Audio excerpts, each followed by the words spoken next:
On today's episode, I invited my friend Haleh Olsen onto the show to talk with us about nutrition. Haleh received her Master's of Science from Bastyr University and is a certified nutritionist in the state of Washington. And while our podcast does not focus on nutrition as the only or main way to heal your gut, nutrition is a really important factor. And one of the things that I love the most about Haleh is that Haleh is a boss with labs. While she doesn't order labs herself as a nutritionist, she is amazing at reading them due to her background in working in a clinic where she was required to interpret labs. She is an amazing woman. She's bilingual. She speaks both English, which she learned at age 17, and Farsi, which is her first language since she grew up in Iran. She is an amazing woman, and I hope that you really enjoyed listening to her. She has a wealth of stories and personal experience, having personally gone through some major health problems herself, including, get this, guys, cancer, autoimmune disorders, and a traumatic brain injury. She has so much compassion and understanding for the human body on a personal level and on a technical level. I hope that today you are both inspired and find some new guidance and ideas on how you can further your health goals. Are you so excited for today's episode? I know I am. Let's get going. Welcome to the Better Belly Podcast, where we find freedom from food restrictions, we increase energy in our lives, and we begin to feel healthy and vibrant again by finding the root cause of our gut health problems. My name's Allison Jordan, marathon runner, functional medicine practitioner, certified craniosacral therapist, gut health nerd, lover of Jesus, and owner of the Better Belly Therapies, a clinic based in Ann Arbor, Michigan that works with both virtual and local clients to help them achieve the best health of their life. I am here to walk with you on your journey to a better belly and a better life. We're going to go beyond popping a probiotic and checking out our poop. In this show, we are going to go deep into gut transformation strategies that last for life. If you're ready to feel your best, get ready to roll. You are in the right place. Thank you for listening to the Better Belly Podcast. Just a reminder, this information is not meant to diagnose, manage, or treat disease. Always consult with your own health practitioner before you make changes. Welcome to the Better Belly Podcast, guys. I am so excited today to bring with you my friend, Haleh Olsen. She has the coolest name. It's think like hallelujah. Haleh Olsen is here to help you with your nutrition. Haleh, can you say hello to our friends today? Hi, thank you, Allison, for having me over. And hi, everyone. I'm delighted to be here. Awesome. Well, Haleh, can you start off by telling us what do you do? Because you actually have a lot of stuff you do. And then who do you do it for? Okay. No, I appreciate it. And I tried to practice my elevator speech, but it might be a little bit more elaborate as I've been repeating it to myself through COVID. So predominantly, or what I decided to first do in a nutshell, I focus on whole body metabolism and the nutrition that actually supports us being alive and functional. That is just very general, but what I actually specialize on there, whether you have a pre-existing illness or you're a healthy person that does not want to get there, what I do with my clients is actually partnering up and working with their body from what their routine is, what their sleep pattern is, what are their eating preferences. Are they a big family? Are they a person that it's by themselves? Are they cooking? So X, Y, and Z, bringing all those environmental pieces and kind of marrying it with their health, which is not just one single-sided.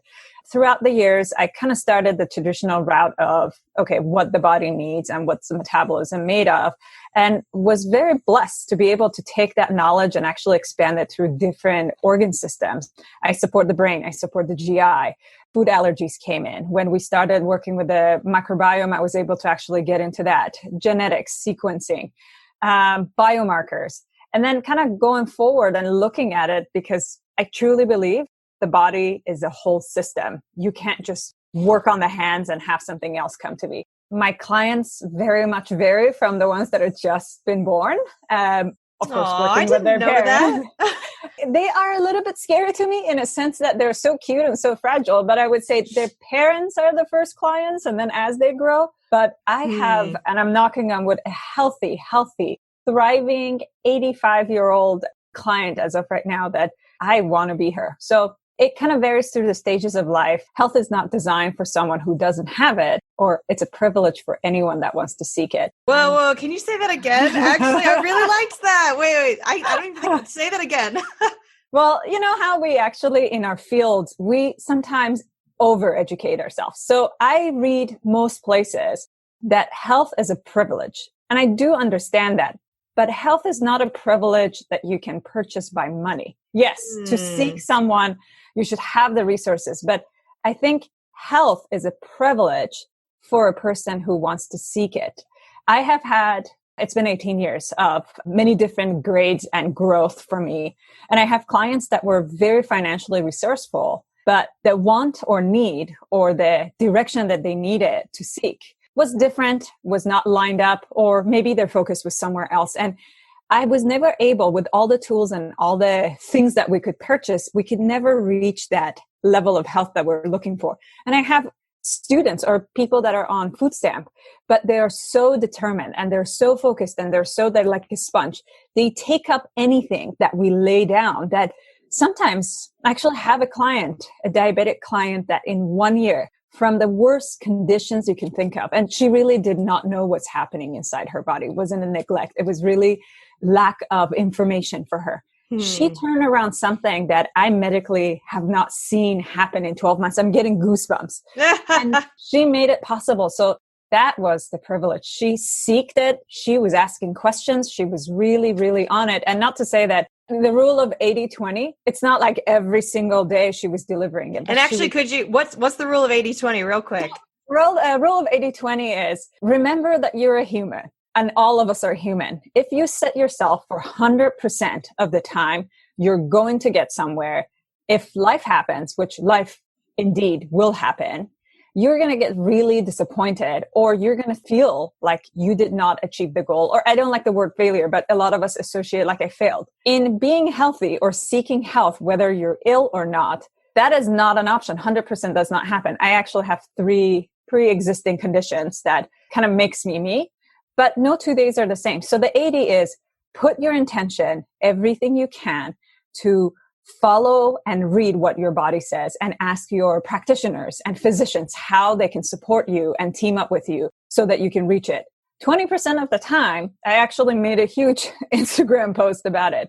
On my birthday, I had one wish. And the reason for that was not because I limit myself. I am currently for COVID in the middle of nowhere. So getting groceries or delicacies is really hard. But I wanted a donut and I ate a donut. And guess what? I didn't fall apart. I didn't turn into a pumpkin. Because that is also a food that if I'm not fearful, granted, I don't have celiac, I don't have X, Y, and Z, but that 20% is when life happens, or you just want to not always be in that little definition that your mind has created for you. So I really love and I really respect my clients that do see that sometimes the plans are not going to go well, but it's not. Yeah. And you've probably seen it too, but that's not the reason for them to throw the towel in. There is no throwing a towel in. There is no wagon to be on, so to go off. It's our body. It's our life. I always tell my sister, she's a parent of 3, the day that you can take a sick leave from your children, you can fall off the wagon. Because when we look at it with that destructive or restrictive pattern, we're not going to be easy or kind or compassionate to ourselves. And we need a lot of that, particularly right now. Got it. And I've never heard the 80-20 rule used in that way. I've usually heard it different, like 20% of your effort gets you 80% of your results. But it's interesting how, So that's in like business and life. And we talk about the small, like we usually try to get 100% of things right. And we think it has to be 100% right for us to get moving forward closer to our goals, whether that's a revenue goal or a health goal or a relational goal. But the 80-20 rule really says you don't need 100%.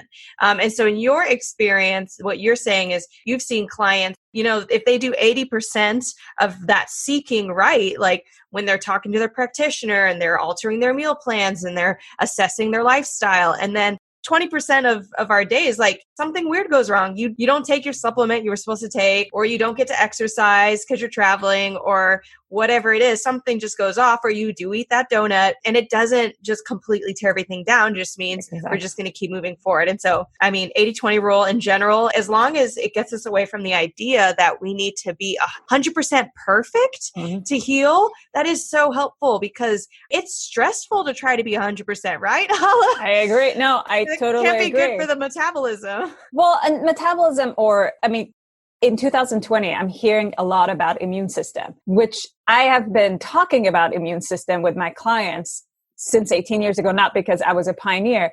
This year, most of us talk about it, but does your immune system take a time off all the other years? So part of it is, I love what you said. The definition of, or some of the words that breaks my heart, and I'm sure I have used them in my own life at some point or not. Cheat days, cheat meals, off days. If we are striving for 100%, and particularly with health, we are bound as human beings to need those cheat days, cheat meals, or off days. If you're changing your method, if your whole goal is to never have to struggle with asthma, and there's condition by condition, but in general, like not have mucus in your upper esophagus, or not upper intestinal. Sorry, I'm totally ruining. Yes, thank you. Yep. Your blood sugar being constantly too low or too high, or your blood pressure being all over the place, not get stress, eczema, not have puffy skin, any of those things.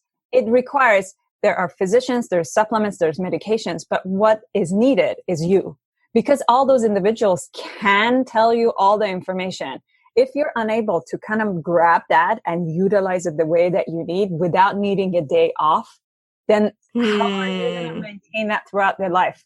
I mean, we have done it. Think about a really, really bitter medicine that you have to take. As long as you know you have to take it for 6 weeks, you manage it. But if somebody says this is for the rest of their life, you better come up with the way that you can make some sort of a notion out of this. Otherwise, you're going to live miserably. And I see that quite a bit. That's when we break ourselves down. That's what we really, really lose, that self-confidence. That 20% where life happens, exactly as you said, it kind of staggers the progress or success that the person, and success meaning being able to feel empowered, not like success for me is different from you, and it's financially, physically, business-wise would be very different. But if that cheat day made you feel that you're back in square one, I'm here to actually show you in your blood data that no, actually for any other day, you need a couple of days and couple of weeks to have a change in your body, but your mindset is so shut off and you feel like you failed, that you're not good enough, all the other baggages that comes with it, that you stop the progress that you started.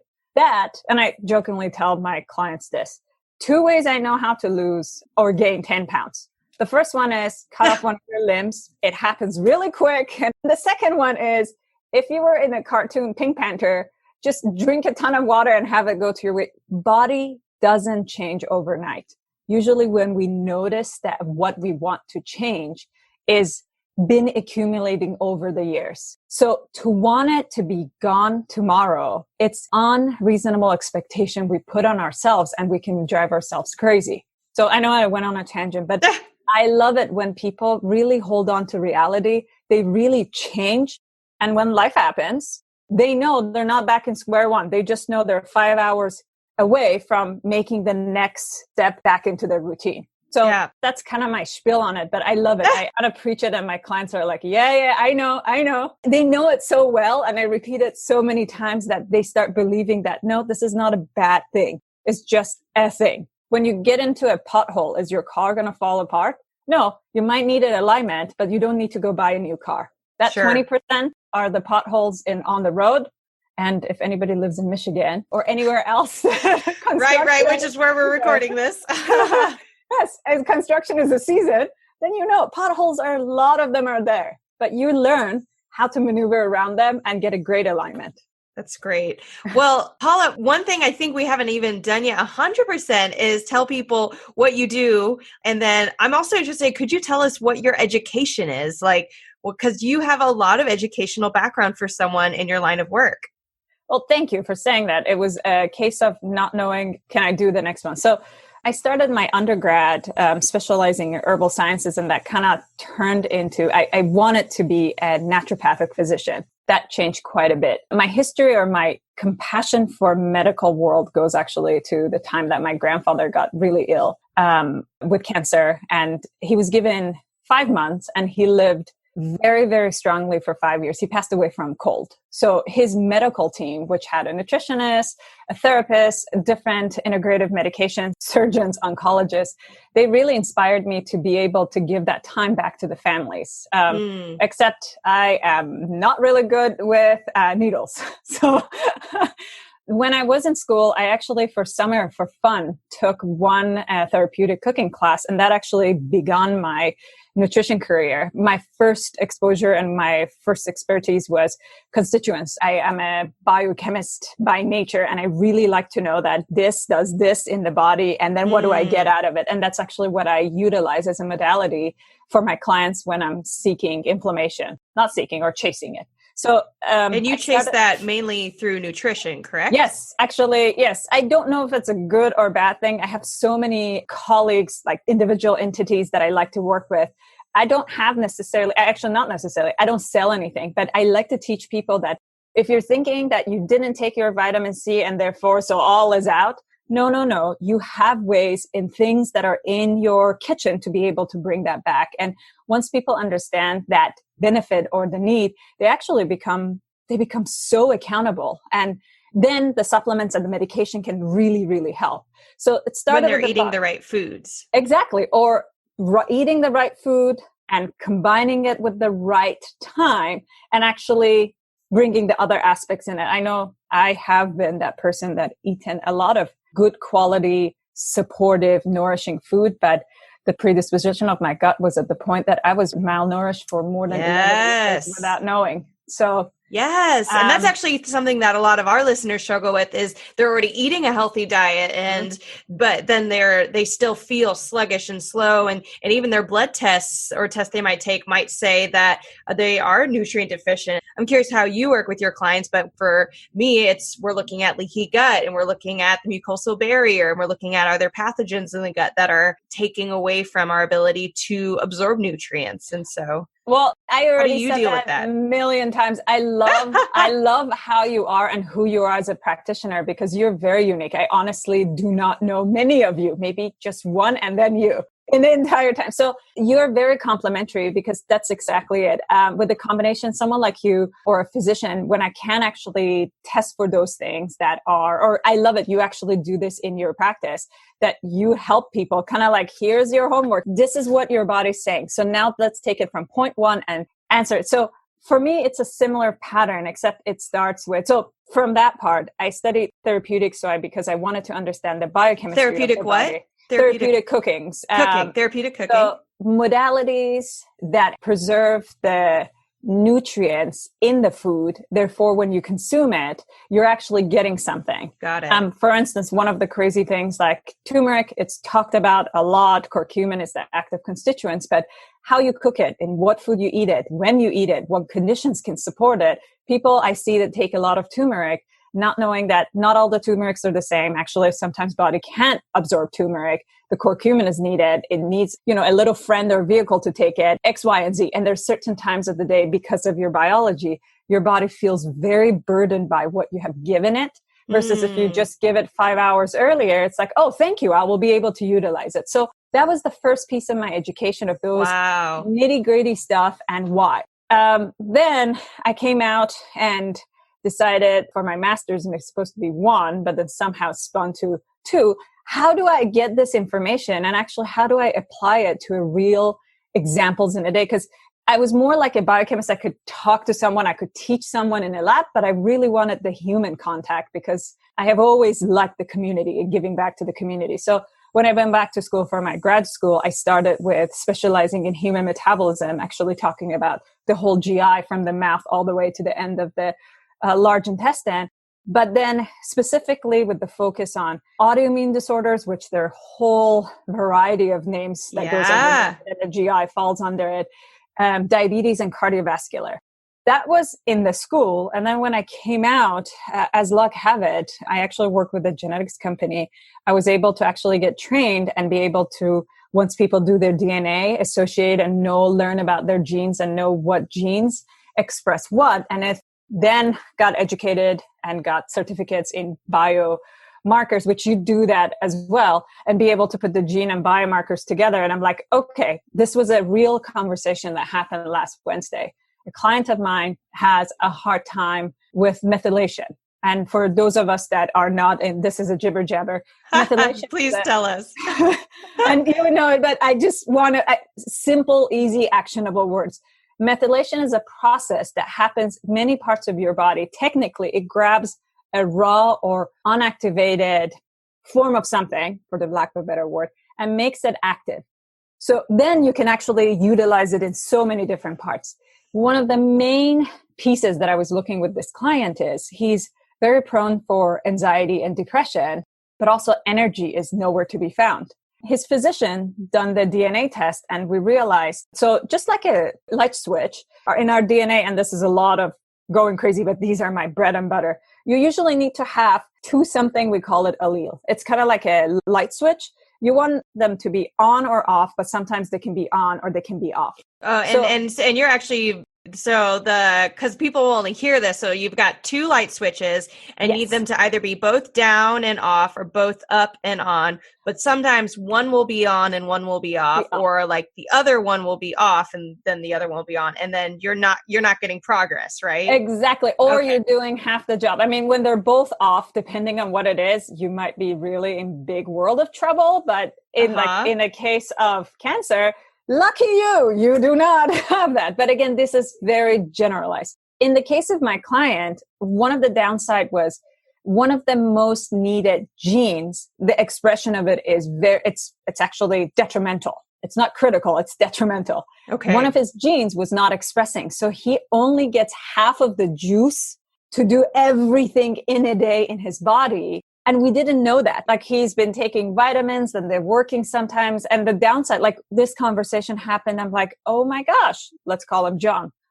John, you've been taking vitamins and you notice nothing. And he needed it. He was very, very, he needed all those. But we would give it to him and then we would not see it in his body. Well, turns out, particularly for the B vitamins, one of the things that he will forever need going forward till our information and knowledge grows is he needs to take it in a methylated form. His body was unable to activate his B vitamins. So it's been a journey to kind of understand that, but that's the most complex part of the, I would say, recent work the past 10 to 11 years I'm doing. But as luck have it, again, being in the right place at the right time, I got really interested in working with human brain. Because the connection between the gut that I've been doing for a long time and the brain just felt like I need to learn more about it other than, here's what goes in from the gut to the brain. So to answer the very long question, it's a journey. And I'm hoping that I would have many more chances to actually add on to my collection. But so I technically graduate school with 4 degrees and you never stop being a student of life. And it would especially you, Haleh. Oh, thank you. I wanted to be a forever student. So I applied and I think that has so far, it's just recently the student part of it is like, okay, I need to put more time into it. I've been in a more practitioner mode than a student mode. And I like to bring that back. So, but all of us do that. You do that. You put sorry that I'm bringing this, but that was so inspiring to me as a woman, as a business owner, as a practitioner, as a human.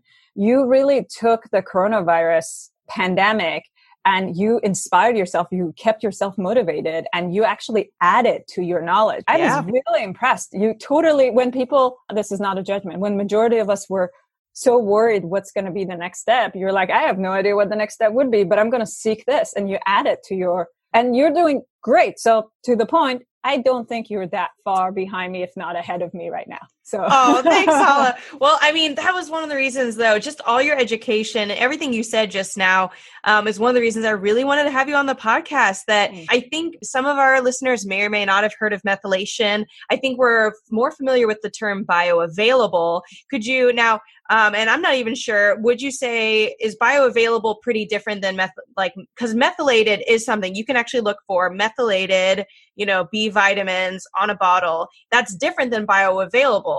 B vitamins, So right? you said it. Yes, you said it correctly. And I bet our listeners would be very interested in this. And I would love to have, like, this is a part of Ask and Pick My Brain Apart. From the field that I'm coming about, or in my line of work, process of something that is methylated is also bioavailable, but not everything that is bioavailable needs to be methylated. Oh. I don't know if that's confusing. So yes, it's, to a better word, anything in our body that needs to be utilized needs to become bioavailable. And the bio goes by the biology, by the whole system of being able to take that energy in. But methylation is a form of bioavailability.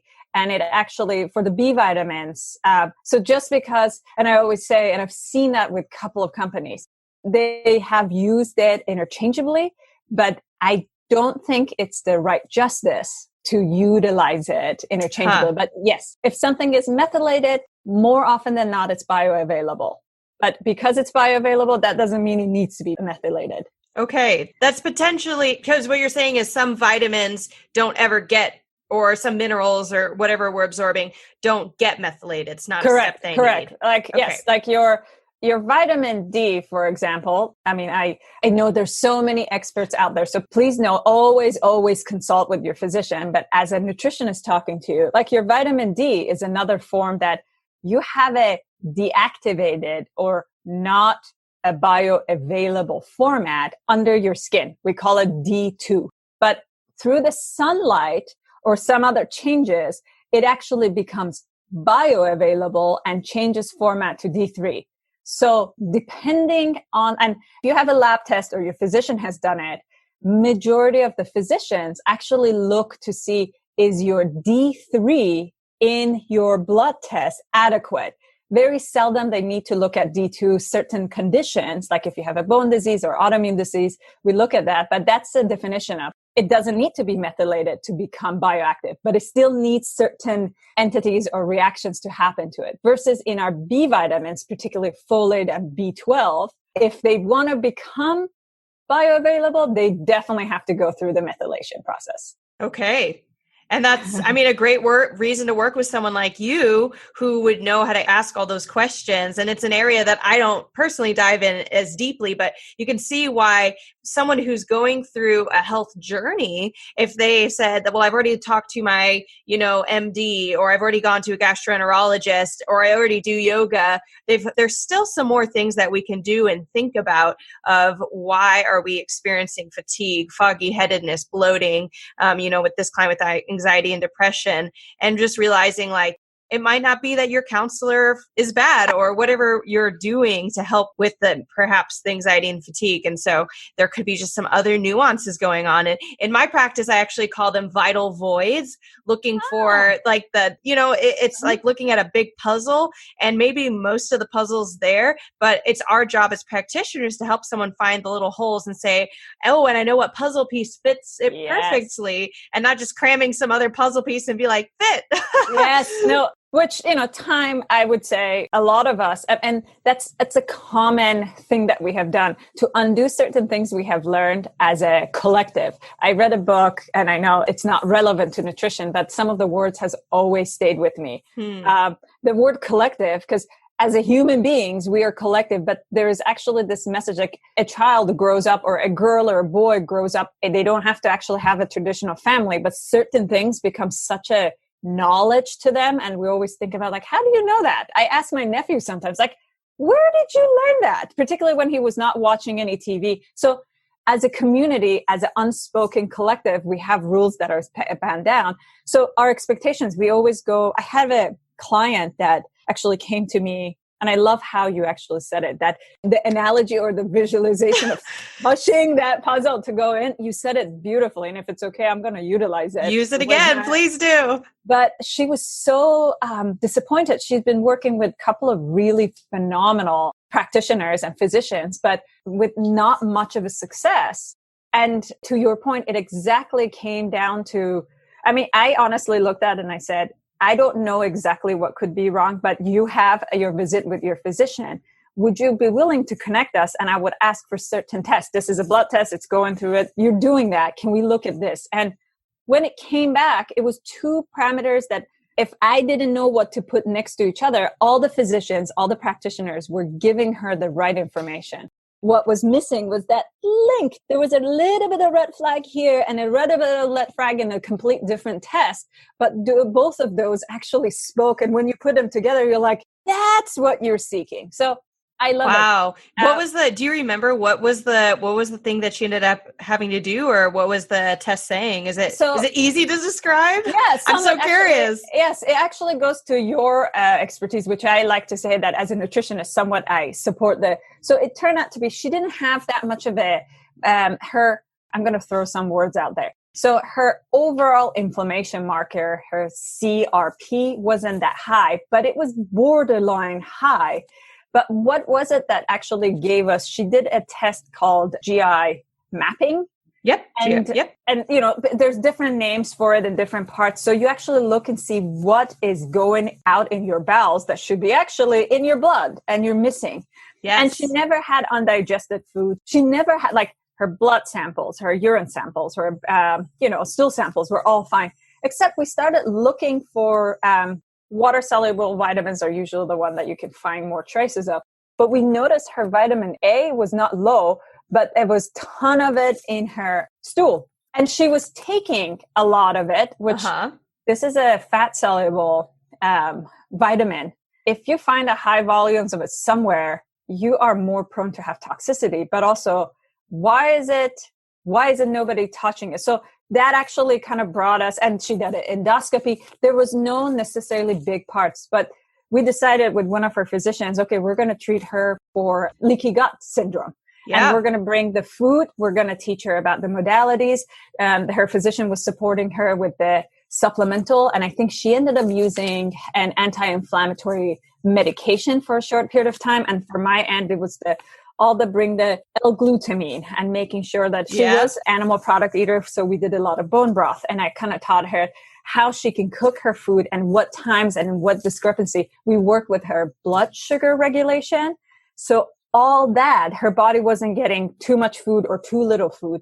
And slowly, and it was 3 months process for the first time we see it. I mean, vitamin A is vital, but also she was taking, fistful is wrong because it was a liquid form, but she was taking so much of it and her liver could have been very much in danger. Oh, and her liver enzymes were just fine, but just a little bit high. So by the end of it, when we put all of it together, she had a low-grade systemic inflammation for many, many years. Right. And when that went away, she actually noticed that she doesn't have a brain fog that she didn't know that she had. Yes. She had a really bad taste, which is associated with too much of a high fat-soluble, some of them, vitamins in there.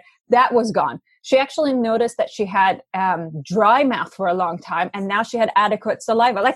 So many things. When her gut started healing, she noticed that was a problem that she didn't even know to bring it up. So when you're not talking about it, and we're talking about traditional appointments versus kind of like practitioner appointments. This is not to say my own life. I am grateful to every MD, ND, acupuncturist, craniosacral, my world and being here is because of all the modalities that we're willing to play together. But sometimes when you're going to a physician and you have 10 to 15 minutes, if you don't know the symptom, the physician will not catch that. Their goal is to actually get you well and make sure that the immediate symptom is responded versus someone like me, someone like you, when we have an hour and a half hands-on or in person. And then you kind of go with your own pace. You can dig and dig. I can't tell you, over the weekend, I've gone over 18 labs for my clients, not because anybody forced me to.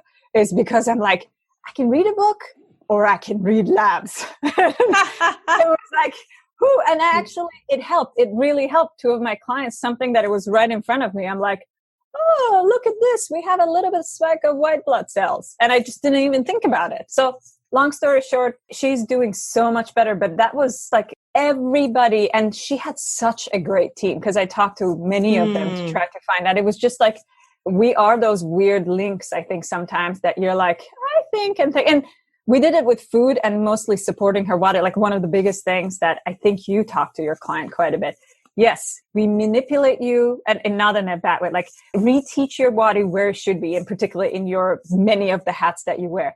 Right. If anybody's new to listening to this, she's referring to me, that the fact that I do something called craniosacral therapy and visceral manipulation, which is working to improve the tissue around our nervous system. So the brain and the spinal cord and the bones and the meninges around it, but then also the tissue around our organs. So fascia and ligaments. So helping those function better is what Haleh is referring to there. Manipulation without background, you're like, what do you mean you're manipulating? Yeah. Exactly what you do. And we can go back. There's another episode. It should be episode 5. If you go back and look at it, we talk more about there. But yeah, you can continue going, Haleh. No, I love it. And that was one of the first conversations when I was the other half of the world. And I said, I really love what you do. So maybe individuals like us, depending or regardless of what we are, I know a couple of really amazing acupuncturists that are those in-betweeners. I call us the tweeners because you have the ability to look at it. And if you have a good team of other people that you can actually investigate, that's where the answer comes in. Last year and I think you and I talked about it, this was an experience I really never want to have again.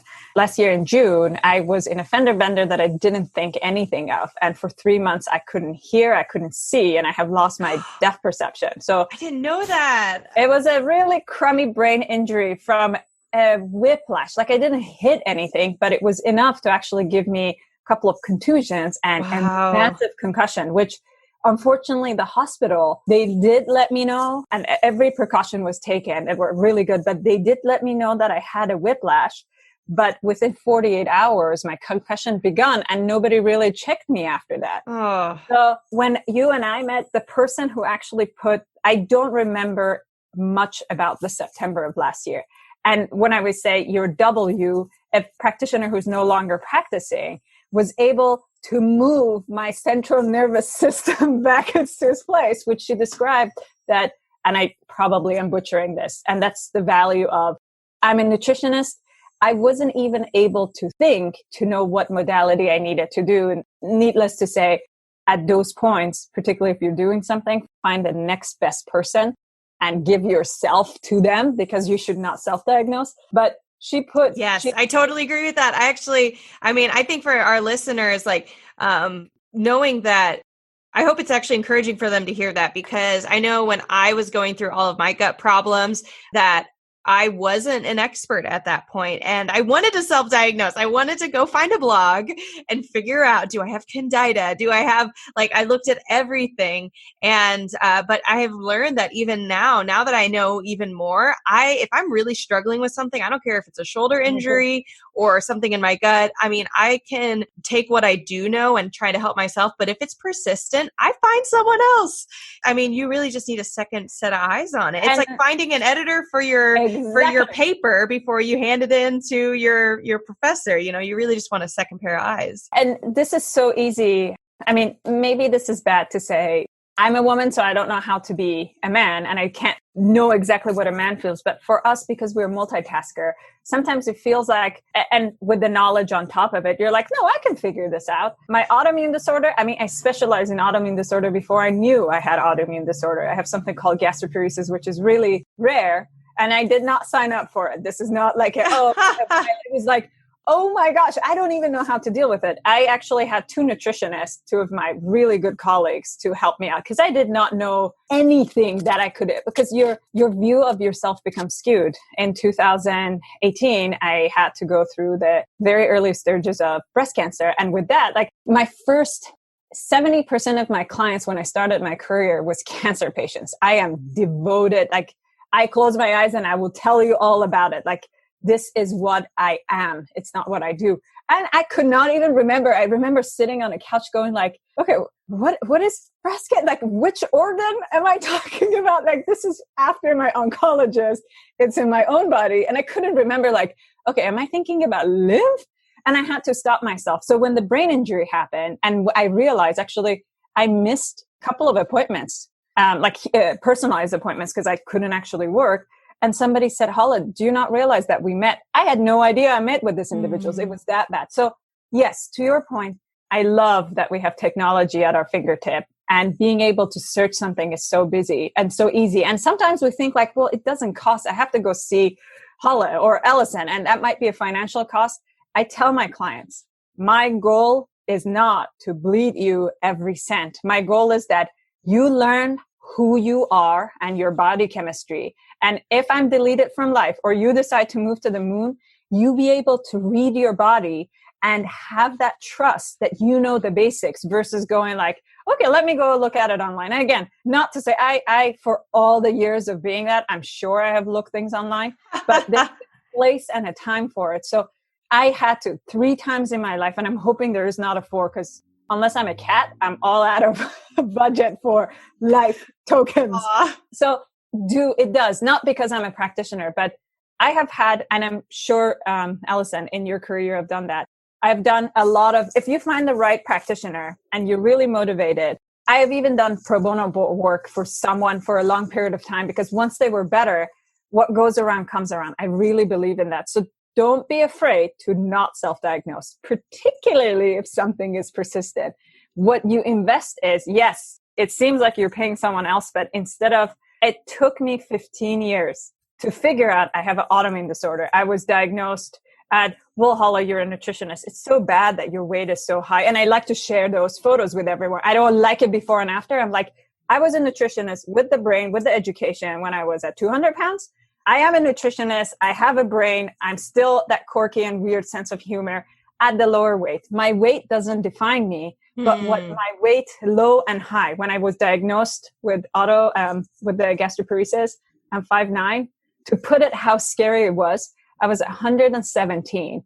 For 6 months, I had a heart monitor, and my driving license was revoked. But I was getting a lot of compliments. Oh my God, you finally shed the weight. Yeah. Yes, I'm also possibly could die at any minute. So I'm bringing so many concepts in, but I had good support of practitioners who pulled me out of that. And, you go through a ton of different things. And I have seen my clients. I worked with eating disorder. I've worked with really bad diabetes. I worked with stage 4 cancer. I've worked with renal disease. I've seen people going through it. But once I sat in that chair, I realized, I either surround myself with people that will support me and I will be out of this, or I'm in this forever. And for autoimmune disorder, we don't have a cure. We have management. I have had 2 reoccurrences since 2015, and that's it. Reoccurrences of the gastroparesis? Yes, my flare-up, or what we call it, a flare-up, which is, I don't wish it on anyone. But past that, so, and to your point, it wasn't until last year that I met the person that is somewhat doing similar things to you. I have had 11 diagnosed shingles episodes. Wow. I am still slightly under 40. My first one was at the age 20. That should tell you that I have not really stood by my immune system. Yes, I have had chicken pox, but also I have created that one. Till I really decided last year, I'm like, that's it. No more shingles. I would get it twice a year, June and December. I am knocking on wood and anything I can. I have not had shingles with 2020 with the way it has been once. That is amazing. And what would you attribute that most to? So a lot of different things. I really had to pull the plug on certain things. Like I always talk about meditation and yoga. There's so many things you can do, but there's predispositions. I actually sought correct individual who said, Haleh, Tai Chi is good for you, but not really here. And, hot yoga is a phenomenal, but you actually need really slow, very stretch-like yoga. Like I actually started seeking individuals. The craniosacral practitioner, she actually worked with me with the breathing techniques, because when I was breathing, I knew it. My breath was stuck in my esophagus. For those of you who can't see, I was breathing as if a bear was attacking me every single minute of the day. Right. And so you weren't sending breath into your belly.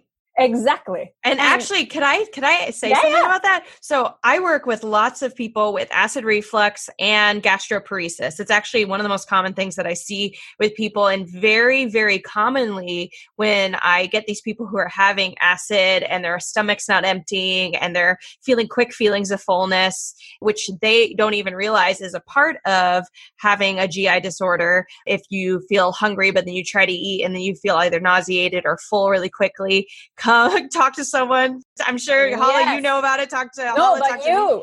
Now, But as a nutritionist, I'll send them to you because that's great. what changed Well, the whole right. And concept. they don't, and that diaphragm stops descending, and our stomach has a hole that comes like where our esophagus comes through the hole of a diaphragm and creates the stomach. So the stomach's right under the diaphragm. So when we breathe, it pumps the stomach. And if we don't breathe, or if the diaphragm, it can become inflexible, it can become frozen as a muscle. It impacts our liver, it impacts our stomach, it impacts the pressure system of our abdomen, as well as the pressure system of our thorax, where our lungs are. And that's going to affect your vagus nerve and your phrenic nerve, and tell your body, am I safe? Am I not safe? And then, of course, if you're peristalsis, which some of our listeners, if they've been listening to the podcast, have heard of, peristalsis, then it slows down in the stomach because it's in fight and flight mode. So when you say that, I have never not seen it. If someone comes in and they're seeing me for acid reflux or for gastroparesis, I'm like, we are breathing. No, and I love that you said that, because I get the other part of it, because due to that, and you see that when you don't do all the stuff that Allison said, you are either not allowing the food to enter your system. Yes. Or, at the time that it actually is not happening, have to eat larger volumes, which in the middle of a flare-up, you can't. Like one of the issues was for gastroparesis gastroparesis in particular. In your point, so I have seen people, they come in there like I am, and I will be very honest, like majority of individuals come to me, even if they say I have acid reflux, then we kind of talk about it, and weight is somewhere on their mind. This is not a shaming, but this is just a part of the world. And I don't specialize in that. I say weight is always a symptom. But for myself. If you're overweight, it's a symptom. Exactly. Yes, I agree with that. If you're a listener, that is something that I all the time. You deal with everything else going on in the body. Weight just comes off. So it's a symptom. Totally. Exactly. I just wanted to hang on that real quick. But keep going. And then I love that, because the part of it is the brain is involved in it too. So the 10 years before I was diagnosed, and actually I call it the breaking the dam, because my weight was that high, because actually I was malnourished, but nobody was paying attention to it. And my body literally, so my episode was triggered by a really high stress, a very, very high stress. And normally a lot of us, people are like, no, I had an easy life. I actually let them tell the story. And I'm like, and you don't think that was significant? So not because this is like, oh yes, my life has been bad to me. You have to realize something has happened to your body, and your body keeps score.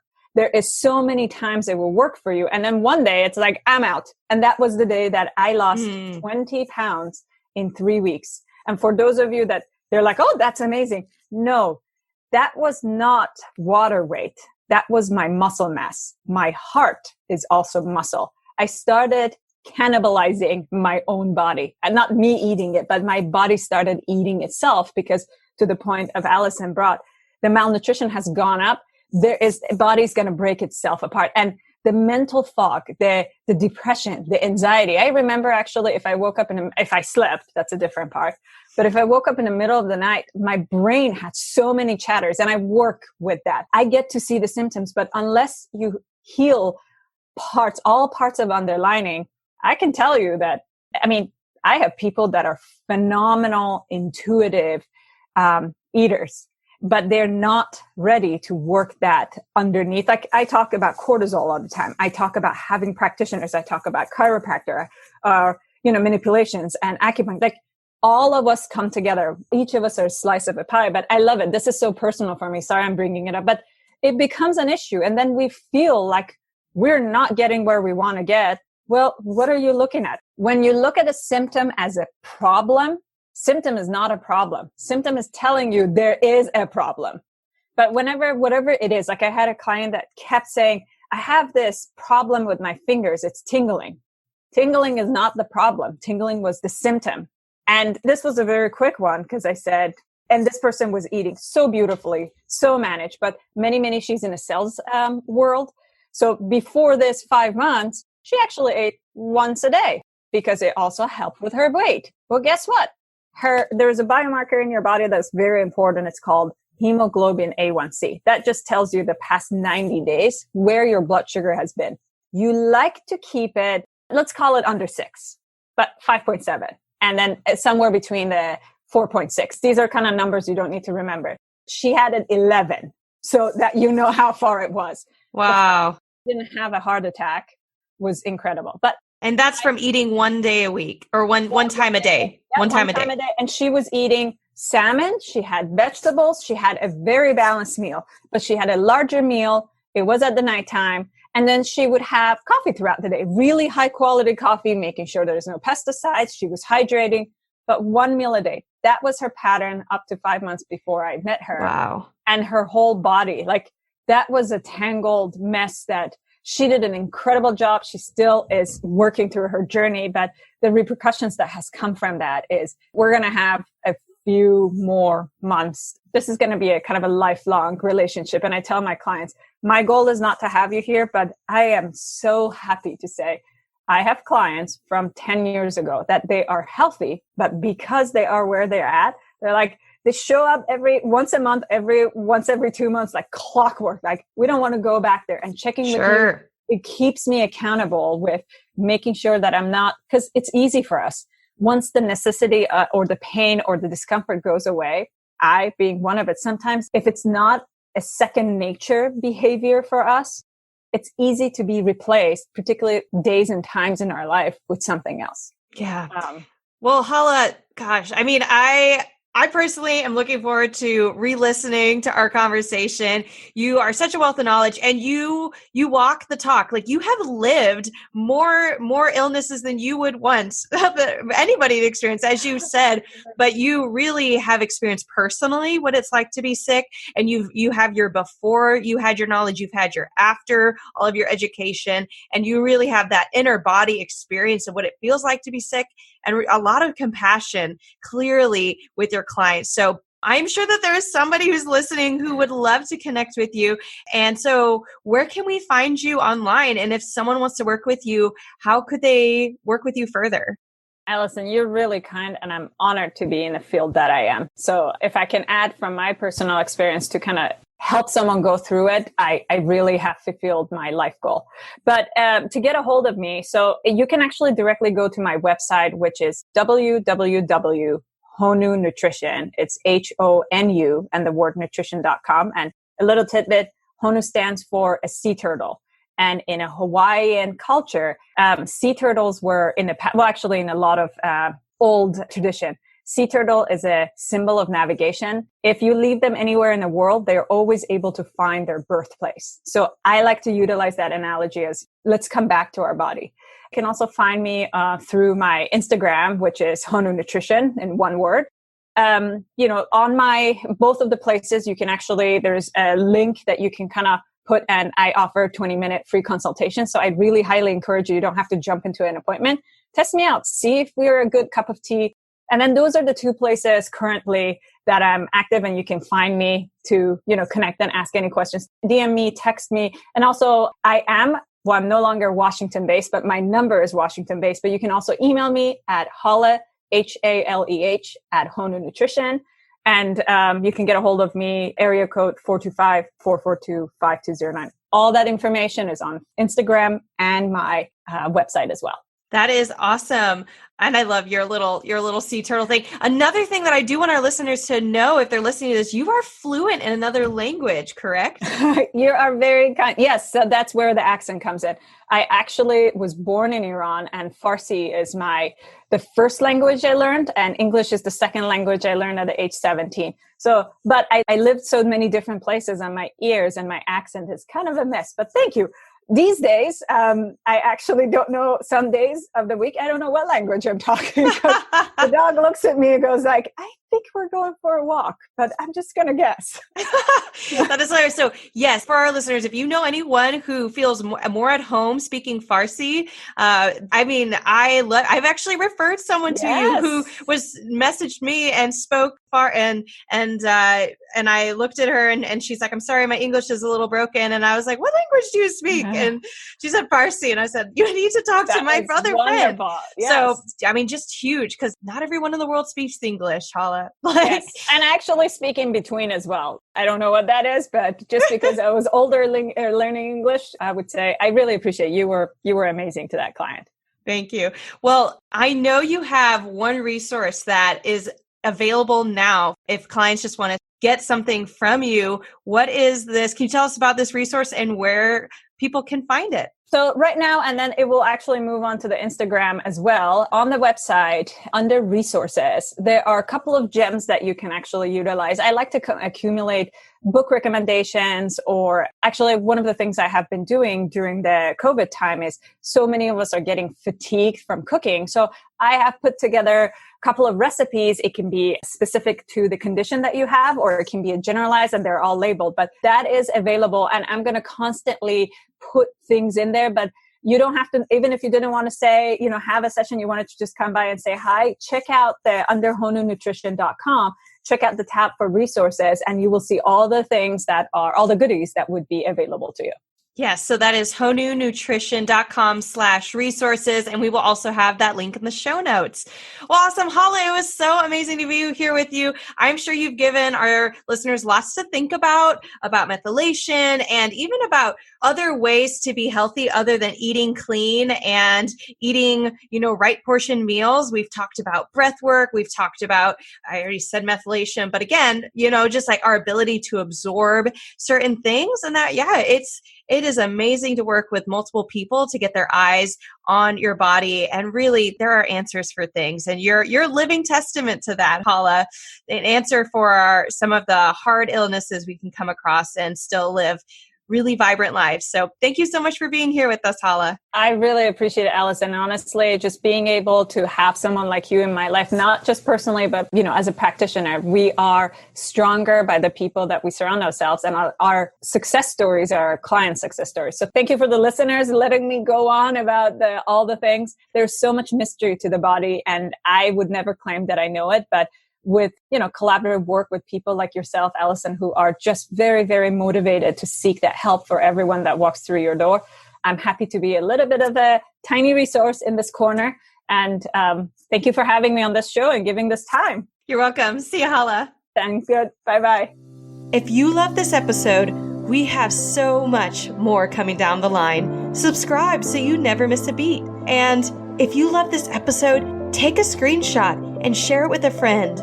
I cannot count how many times when I tell someone I'm a gut health therapist that they say, "Oh, my friend or family, sister, niece needs you." So send that friend a love note to their gut and do us a favor and pass this podcast along to them. Other ways you can stay connected in the conversation is by following us on Instagram and Facebook at Better Belly Therapies.